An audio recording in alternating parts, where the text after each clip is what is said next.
Europe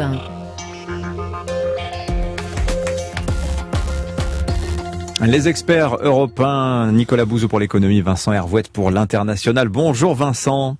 Bonjour Dimitri. Je commence avec vous. Samedi, le président turc Recep Tayyip Erdogan a ordonné l'expulsion des ambassadeurs des 10 pays qui sont intervenus en faveur d'un opposant jeté aux oubliettes depuis 5 ans.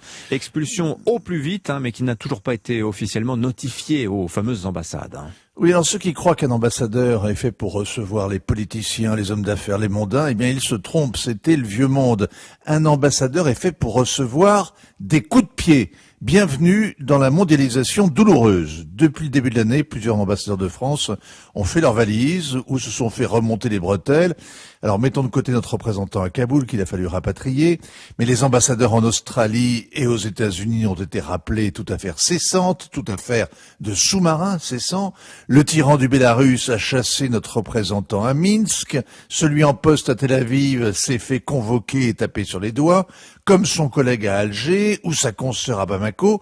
Et maintenant donc au tour de l'ambassadeur en Turquie. Dans le Nouveau Monde, les leaders autoritaires n'ont que faire des manuels de savoir-vivre ou des chocolats de l'ambassadeur. Son Excellence se fait insulter ou congédier, comme Emmanuel Macron se fait gifler. Personne n'est écartelé pour crime de lèse-majesté et aucune canonnière n'ira enseigner le protocole au sultan. C'est sans conséquence. Recep Tayyip Erdogan le sait parfaitement.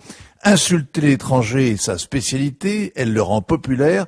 Ça fait presque 20 ans qu'il provoque l'Europe et il a mesuré sa faiblesse congénitale. Depuis 2014, il a encaissé 4 milliards 300 millions d'aides à la préadhésion de l'Union européenne, en la menaçant sans cesse d'ouvrir les vannes aux migrants. Mais expulser autant d'ambassadeurs d'un seul coup, 10 quand même, on n'a jamais vu ça, Vincent. Oui, c'est un record. C'est son côté grand turc qu'il fait tout en grand. Quand il se fait bâtir un palais, il compte 1000 pièces.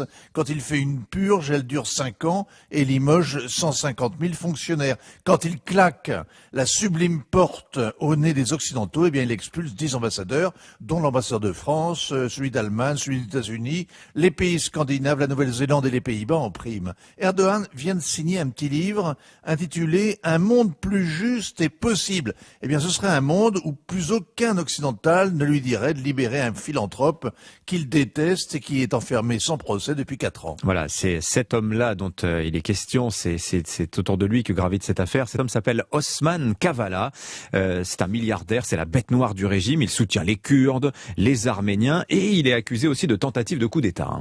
Oui, Erdogan le compare à George Soros, en agitant l'idée d'une conspiration venue de l'étranger, avec le soutien des minorités et des élites corrompues.